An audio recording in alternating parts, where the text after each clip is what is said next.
Hello everyone, Regis Zimra here. I'm going to do a short presentation on hacking passwords using rainbow tables and in particular RainbowCrack.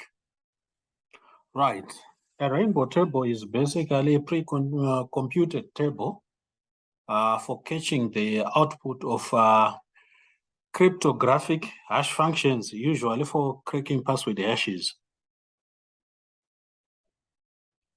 Right, unlike a brute force attack, which works by calculating the hash function for every string, RainbowCrack calculates the hashes in a single shot. Right. To start with, we can start by installing RainbowCrack. So to do that, we use the sudo command, sudo apt-get install RainbowCrack, enter. Password for Kali is Kali. Right. We may launch RainbowCrack just to check.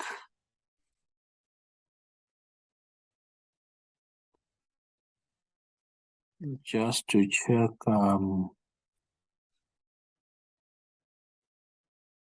the syntax and things like that. Right, so this is basically the syntax of RainbowCrack, where you specify this is to launch RainbowCrack, then this is the hash algorithm will come here. In our case, we are going to be using MD5. Then this is the length of the text, the table index, and things like that. Like in this case, the 1 represents the algorithm, the 7 represents the length of the plain text, 0 is the table index, then this is what? 1000 is for the chain length and chain part index number. Right, moving on, we may start implementing this syntax, sudo rtgen MD5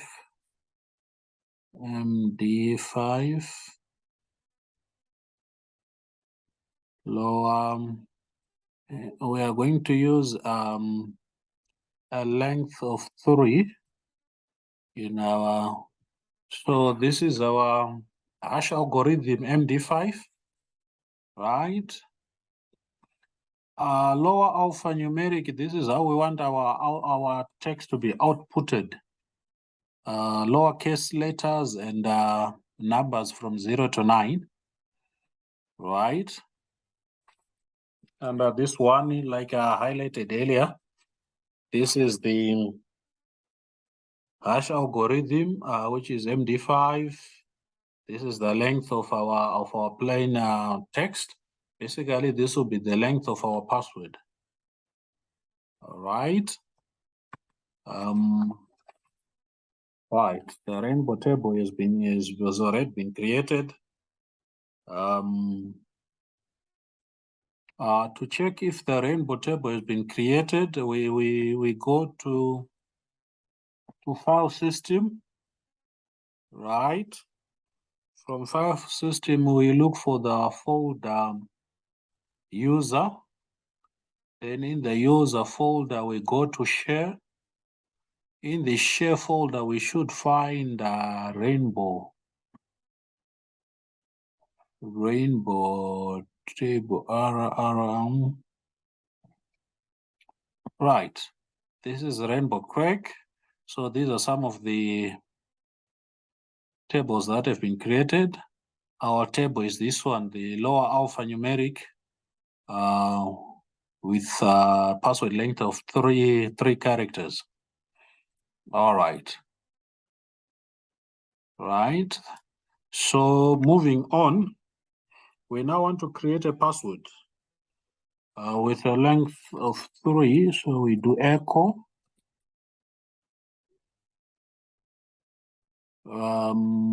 echo, right? Our password, let's just call it bad, right? That would be our password. mdvsum. So this is the hash of our password. We are going to use this later on. Let's just copy it.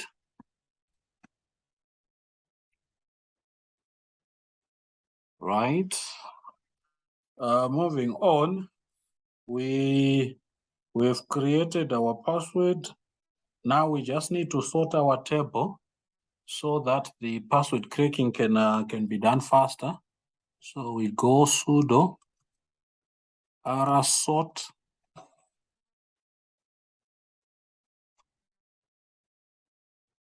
rt sort double dot, enter, right? So all the tables that we've created before have been sorted. This is the one that we are working with as of now. The one with the most length 3, text 3, characters is 1 for 4, 5, then is 1 for 4. Right. Now, the next phase is to try and crack the password now. So it's sudo rcrack dot -h. Then we paste that password, that hash that we copied earlier. Paste selection. Let's hit end and let's see what happens. Right, so this is the result. This is our hash, and the password is here. Bad. Right, so we can call this cracking exercise successful. Thank you very much for watching. Hope you enjoyed the video. Thank you.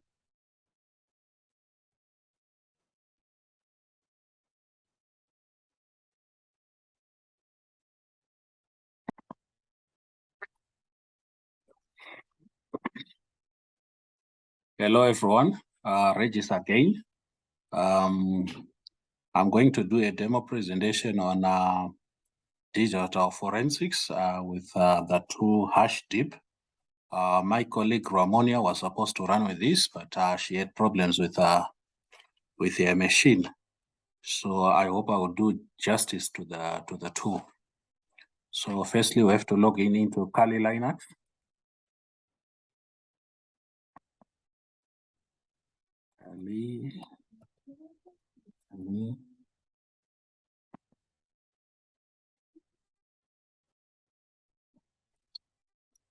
Right, logging in. Right, we are in. The Hashdeep tools come pre-installed in Kali Linux.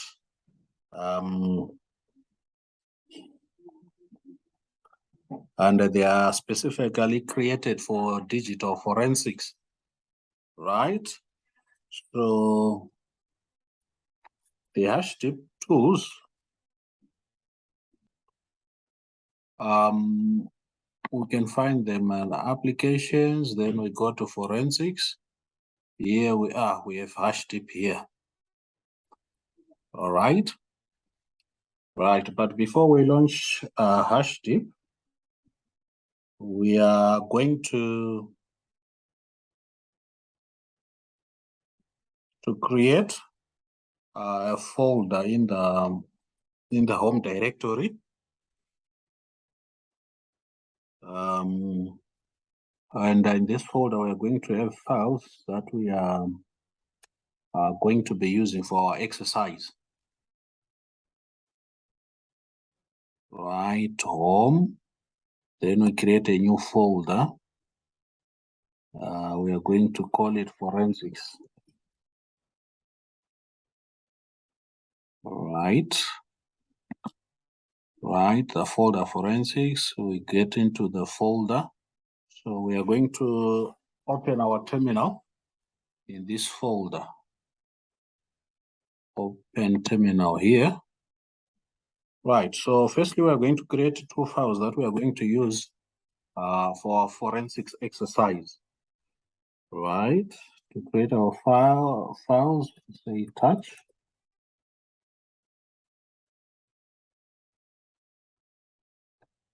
Right, touch, the first file we can call it first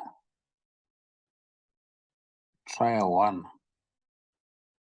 one.txt. Right, we hit enter, then we use the nano command to go to trial one.txt so that we can add our text. So this is our text editor. Let's just call it God is great. God is great. Okay, with exim. Yes. Right. So that's our first file. The second file, let's just call it trial two.txt.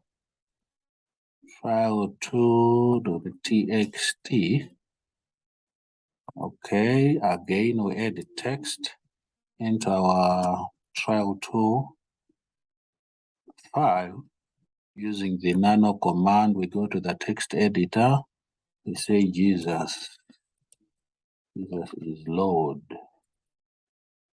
Okay. Right, now that we have our files created, we are now going to launch Hashdeep. So we can launch it by just typing Hashdeep, then -H. Right. So this is Hashdeep. Right. So these are some of the commands that come with Hashdeep, like our K add a file of non-hashes. So we'll be using some of these commands as we go. Right. Our next step is to generate hashes for the files that we created earlier. And to do that, we just use the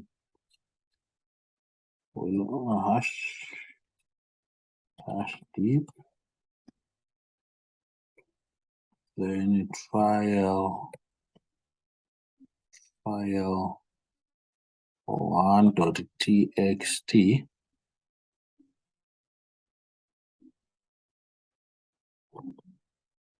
Right, so we've created the hashes for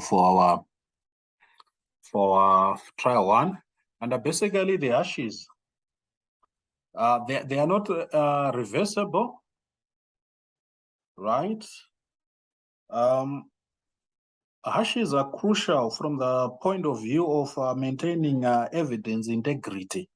They help us verify if there's been any change in the original evidence file during transit or changes in custody. Usually when an investigation is done, it's done, several people involved. So it helps us to check if any modifications have been done to the original file. So we've created our hash for trial one. So, and this is the output. This 18 is just the size as highlighted here. So this is the size of the file. This is the MD5 hash, and this is the SHA-256 hash and the file name. So here, 13 is just 13 bytes.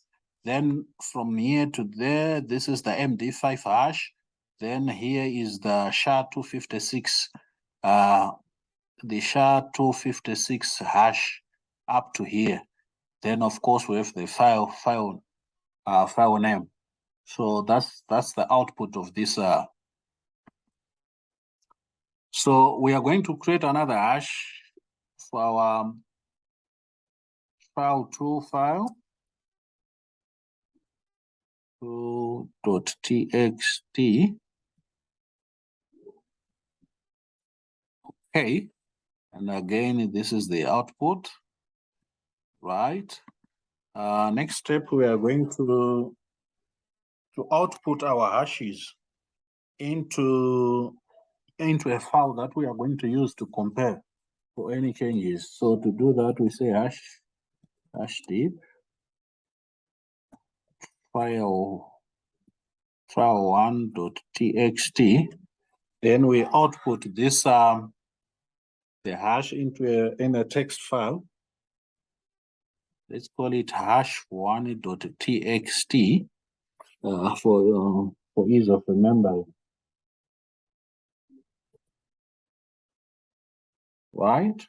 To check if our hashes has been outputted into this file, we just use the cat command, cat hash1.txt. We hit enter.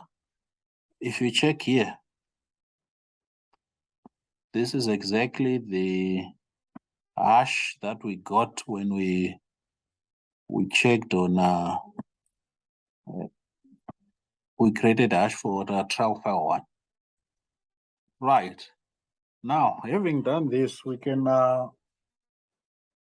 fire up the audit mode and check if for any changes in the file. Right, so we say hashdeep. We use the -a command for audit. Then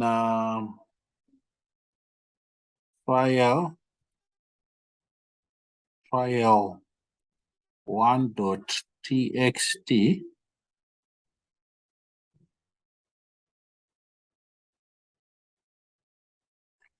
file1.txt.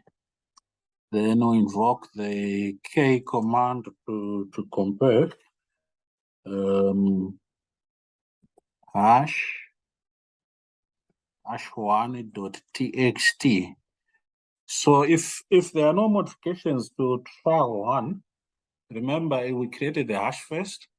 So if there are no changes, the hash for this and this hash that we saved earlier, they should the output should be audit passed. Right. So audit passed because we have not made any modifications to trial 1. Right. Let's try this with trial 2 for proof of concept. So again, we say hashdeep -a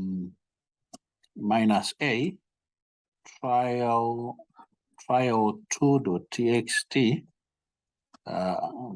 -k, then hash1.txt. We hit enter. Audit failed because the hash value for trial 2 is different from the hash value of file. Right. If you check here, this is the MD5 hash for trial 1 that we saved. If we compare it to the MD5 hash value for trial 2, they are completely different.